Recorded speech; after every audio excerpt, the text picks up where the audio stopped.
All right, this is the 2020 Lamtrac LTR6140T compact track loader forestry mulcher. This machine's unlike most skid steer mulchers that you've probably ever seen. It's set up specifically for doing forestry mulching, has a lot of features on it that a regular Bobcat T870 or similar does not. I'm going to go through a couple of the main items and then I'm going to show you. For starters, the Lamtrac has a 140 horsepower Tier 3 Cummins diesel, where your average skid steer has anywhere from 80 to 100 horsepower. And then the second most important attribute on this machine is the hydraulic flow rate. So a Bobcat, T870 and similar, most of these skid steer machines have between 30 and 35 or 37 gallon per minute flow rate to the mulcher head. The Lamtrac has a continuous 44 gallon per minute flow rate. And because it has also a 3-stage hydraulic pump, one of the stages of the pump is specifically just to run the attachments, unlike the Bobcats. And it has a 138 continuous hydraulic horsepower going to the cutter head, where you will never see that in one of these skid steer mounted mulchers. You're lucky if you're getting 60 horsepower or 70 horsepower to a cutting head. So that's one of the first things is going to be the power. The second thing on this machine, or actually a third, and probably might even be part of the most important, unlike regular skid steers, is the cooling system. A conventional, I'll start over with that first. So in a conventional skid steer, unless someone's added any type of auxiliary cooling system, which it seems most people don't, you have your radiator, air conditioning, and somewhere under there's a very small hydraulic cooler, which is fine for normal use of the machine. But when you get into running forestry mulchers and high flow attachments, especially on a hot day, dusty environment, it doesn't nearly do enough to keep these machines from prematurely wearing. And that's pretty much what it comes down to with these machines. People use them for forestry mulching and they're okay for about 1,000 hours, but after that, they're not worth a whole lot. In the future, you pretty much put about 5,000 hours worth of wear on them in 1,000 hours doing forestry mulching. And that's where this machine comes in. This machine here, the cooling system on it is massive, as you can see. It's a multi section radiator. It's obviously ginormous in size. It's got a flex air reversing fan. Nothing like this obviously on a skid steer you'd see. And it's all very easy to clean. Sections come out here. This is your winch bracket, which we have a winch coming in for this one. That slides out of the way. This one opens up. Here's your air conditioning compressor or condenser there. There's your next layer, and then you get into your cooling, your main cooling. So look at the size of the cooling capability and reversing fan compared to the little one on a skid steer mulcher. And the whole thing is, you may or may not know with these machines, as far as getting longevity out of them, is keeping everything cool, whether it be the engine or the hydraulic system. Really, you want to keep these things cool, which is really going to make the difference whether you get 1,000 hours out of a machine like this before it's pretty much hammered, or whether you get 5,000 hours out of it. And that's really the main benefit to this machine. Is these machines, although more expensive than a conventional skid steer, if you look at the cost per hour and depth of ownership you'll get out of it, you should be able to expect 4,000 or 5,000 hours of work out of this machine. So when you look at the price per hour of ownership, this will be less than half in the longevity, especially if you buy your machines with a 5-year loan from the beginning. By the end of the second year, if you're using this machine for mulching every day, the 870, you're probably underwater as far as what its value is compared to the condition of the machine, where this machine you'll probably hold pretty steady. So as you can see also, these machines are designed, everything opens up real wide. I'm not going to open the other side up right now because you got to lift the boom up, but this opens up with super simple ability to work on everything, keep everything clean. You have everything is remotely positioned to make really easy access for everything. You got a electric cab tilt, battery master switch. You got lights inside here that if it's dark, whatever, you hit the lights up the whole inside of here, basically.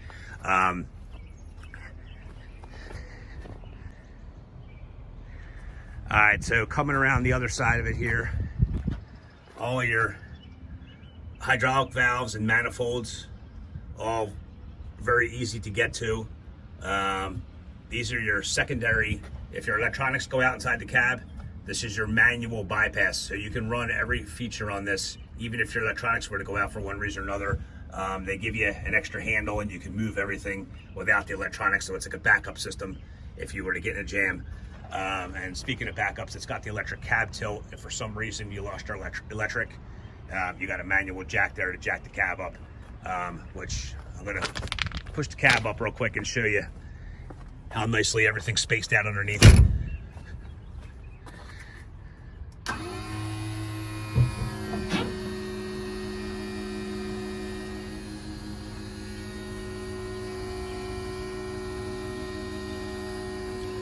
While I'm doing this, there is these machines, there's still about 40 of them available with the 140 horse Cummins 4.5 Tier 3 engine left. After this year, they'll be going to Tier 4, but this manufacturer had a handful of the Tier 3 engines still on hand. So this is a great time to buy if you don't want a Tier 4. It's about $9,000 cheaper than what the Tier 4 is going to be, and obviously a lot less things to go wrong. So if you're looking for a pre-emission machine in 2020 with 140 horsepower, it's almost unheard of. Well, there's still some available with these guys. So going under the cab, again, everything's very easy to work on, nicely spread out. They got done a very good job of making it so a person with normal hands can fit in and get to everything without breaking your knuckles. Unlike most other skid steers where everything's crammed into a corner where you need to have a very small hand to work on. If you look even on this side, everything, a lot of attention was paid to detail to make everything extremely easy to access and work on. And then again, the foresight, it's something small, but they even put lights inside here. So if you're working at night or frustrated, for some reason you blow a line, you still get to it pretty easy.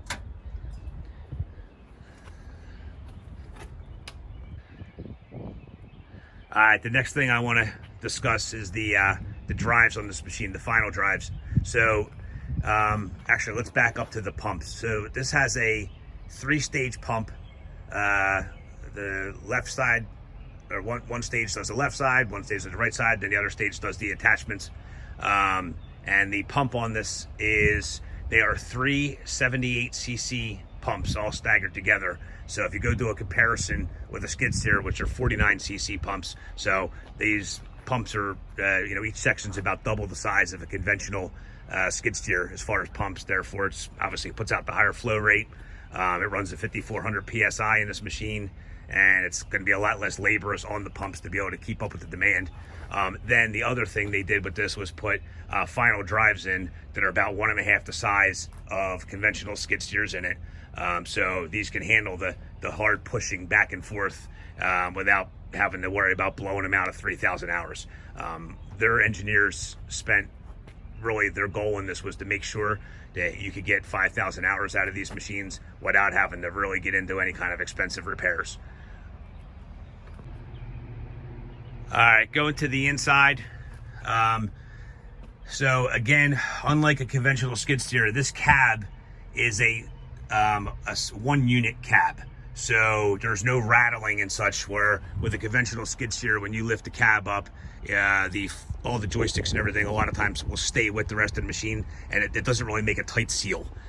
So you get a lot of noise, dust, vibration, everything inside there. This is built as a solid one. The cab is built as a standalone unit that goes up. Everything's attached to it, so when you're in there, you got a good seal with no vibration, and not a whole lot of rattling, obviously. And as far as everything that's in here, you got it's a backup camera, your display screen shows all your engine controls and such. It's got variable variation of just about every setting you can, as far as speeding up the hydraulic pressures, leveling out the joysticks so that if you're not tracking perfectly straight for one reason or another, you can adjust them to track yourself straight. It's got onboard maintenance planning, where you could put in service intervals that remind you.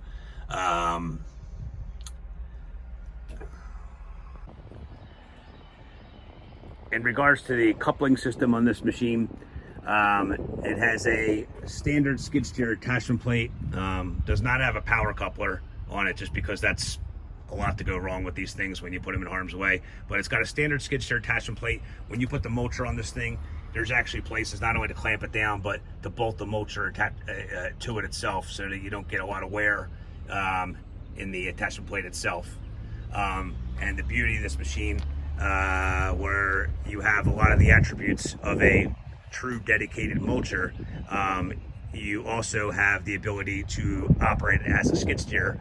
So, I mean, it'd be one of the bigger skid steers out there, but you could pull the mulcher off and run a brush hog or a grapple, or, even if you wanted to move dirt with it, it's more than capable. So you're not locked in to a dedicated mulcher situation just to have this kind of, horsepower, hydraulic power, and cooling ability.